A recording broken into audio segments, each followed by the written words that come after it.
AITA for calling an ambulance, which got my coworker fired. For starters, I, 27F, work in sales. If you've ever been in this field, you know it's not just about selling. It's about winning. Everything is a competition. Who can close the biggest deal? Who can meet their quota the fastest? Who gets the best clients? There's a lot of pressure, especially for someone like me who's relatively young in a company full of seasoned veterans. Most of my coworkers are in their 40s and 50s, and I'm one of the few younger people in the department. I've been here for a few years, and while I like my job, it's definitely a high-stress environment where every mistake feels magnified.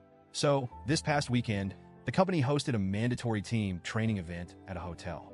The whole thing was corporate to the core, PowerPoint presentations, buzzwords like synergy and value add, and long discussions about how to crush the next quarter's goals. It was exhausting, but the company footed the bill for the hotel and meals, so I figured I'd suck it up and get through it. After the day sessions wrapped up, a few coworkers and I decided to grab dinner at a restaurant nearby. It wasn't a wild night or anything, just a group of us trying to unwind after sitting in conference rooms all day. We carpooled to the restaurant, and when we arrived, we saw Deborah, 50s, already at the bar. Now, a little backstory on Deborah. She's been with the company for over 20 years and is good at what she does. Like scary good. She's one of those people who can sell ice to an Eskimo, as the saying goes. She's also fiercely competitive. Deborah isn't unkind, but she's definitely intimidating, especially to someone like me who's still trying to prove herself. When we saw her at the bar, she was already a few drinks in. We invited her to join us at the table, but she waved us off, saying she was fine where she was. Okay, fair enough. The rest of us had a nice dinner. I had 2 beers, nothing crazy, and we all kept the conversation light. But as we were finishing up and getting ready to leave, we noticed Deborah again. She'd clearly had a lot more to drink. She was stumbling as she walked and slurring her words. Honestly, it was uncomfortable to watch. A couple of people in our group exchanged awkward glances, but no one said anything. When we got outside, Deborah followed us into the parking lot and started rummaging through her purse. My stomach dropped when I realized she was looking for her car keys. I'm not one to get in people's business, but this was a clear-cut case where I couldn't stay quiet. Hey, Deborah, I said, trying to keep my tone light. Why don't I drive you back to the hotel? It's really not safe for you to drive right now. She looked at me for a second, and I could tell she was annoyed. But after a moment, she handed me her keys and said, fine, whatever. I thought the situation was under control, but as she walked around to the passenger side of the car, things took a turn.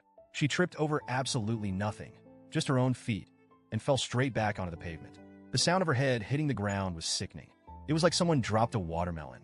I rushed over to her, and my heart sank. She was unconscious, and there was blood pooling around the back of her head. I froze for a moment, but then instinct kicked in, and I grabbed my phone to call 911. This is where things got messy. One of my co-workers, Matt, 30s, came up to me and said, "Don't call an ambulance. We'll just take her back to the hotel and put her in bed. She'll sleep it off." I couldn't believe what I was hearing. "Matt," I said, "she hit her head. She's bleeding. What if she cracked her skull? What if she has a concussion?" He rolled his eyes and said, "You're overreacting. She just needs to sleep it off." I was floored.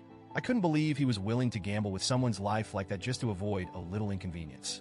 I turned to the rest of the group and said, "Does anyone here really think it's a good idea to just leave her like this?"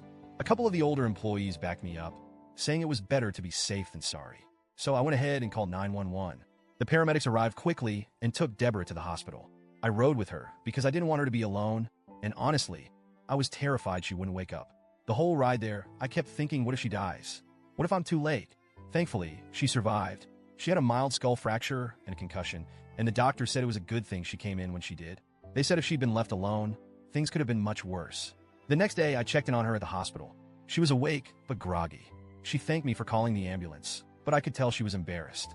I tried to reassure her, saying, "It's better to be safe than sorry." But here's where everything went downhill. Word got back to our managers about what happened. Deborah was technically at a work event when she got that drunk, and apparently, that's a major violation of company policy. They fired her on the spot. No warnings, no second chances, just gone. Now, the office is completely divided. The older employees are saying I did the right thing and that Deborah's firing was her own fault. They've told me, if you hadn't called, she could have died. You saved her life. But the younger employees? They're furious with me. Matt, in particular, has been openly hostile. He's told anyone who will listen that I got Deborah fired on purpose to eliminate her as competition. Others have said I should have just let her sleep it off, and that calling 911 was an overreaction. I didn't call the ambulance to get Deborah fired. I called because she was bleeding from her head. I didn't even think about her job at the time. I was just trying to make sure she was okay. Now I feel like I have a giant target on my back. People are whispering about me, and I'm paranoid that every mistake I make at work is being scrutinized. I know I did the right thing in the moment, but the backlash has been brutal. So, Reddit, AITA for calling an ambulance and ultimately getting Deborah fired?